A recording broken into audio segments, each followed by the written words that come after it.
அவிநாசியை அடுத்துள்ள குறும்பபாளையம் கிராமத்தில் உள்ள அரசு ஊராட்சி ஒன்றிய நடுநிலைப் பள்ளியில் 1 முதல் 8ஆம் வகுப்பு வரை 97 குழந்தைகள் படித்து வருகின்றனர்.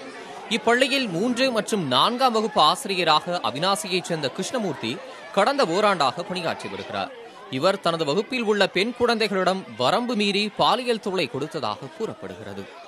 தவறான முறையில் தொடுறது, ஹின்ஸ்கட்டை கழட்டி விடுறது, நிக்கரை கழட்டி விடுறது, தேவையில்லாத வேலை அனைத்து வேலைகளும் செஞ்சிருக்கிறாரு. இதனால் வரைக்கும் அந்த குழந்தைய சொல்லல. நானும் டெய்லி கேட்பேன், அந்த குழந்தைய பாப்பா யாராவது தொடுறாங்களா, இந்த மாதிரி பண்றாங்களான்னு எல்லாமே கேட்பேன். நான் எம்பிளையும் சொல்லல இதனால் வரைக்கும். ஆனால் எம்பிளையும் அந்த மாதிரி பண்ணியிருக்கிறேன். இப்போ பார்த்தீங்கன்னா நேற்று நைட்டு தான் அந்த குழந்தைங்க எல்லாருமே வந்து சொன்னாங்க. என்கிட்ட ஒரு 5 குழந்தைய சொன்னாங்க.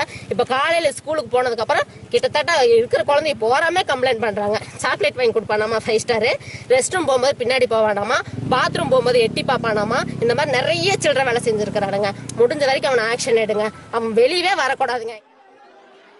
இதுபற்றி தகவல் அறிந்து வந்த பெற்றோர் பள்ளியை முற்றுகையிட்டு ஆசிரியரை சிறைபிடித்தனர். பின்னர் அவரை சேயூர் காவல் நிலையத்திற்கு இழுத்துச் சென்றனர். இதனால் அங்கு பெரும் பதற்றமான நிலை ஏற்பட்டது.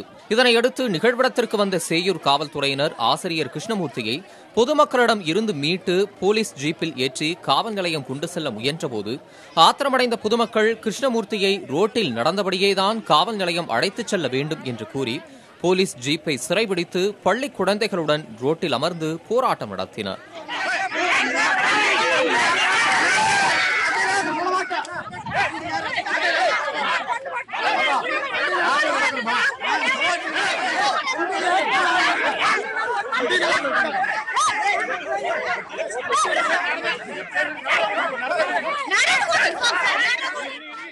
இதையடுத்து காவல்துறையினர் பொதுமக்களை சமரசம் செய்து ஆசிரியர் கிருஷ்ணமூர்த்தியை கைது செய்து சேயூர் காவல் நிலையத்தில் வைத்து விசாரணை மேற்கொண்டனர். புதிய தலைமுறைக்காக அவிநாசியில் இருந்து செய்தியாளர் சதீஷ்குமார்.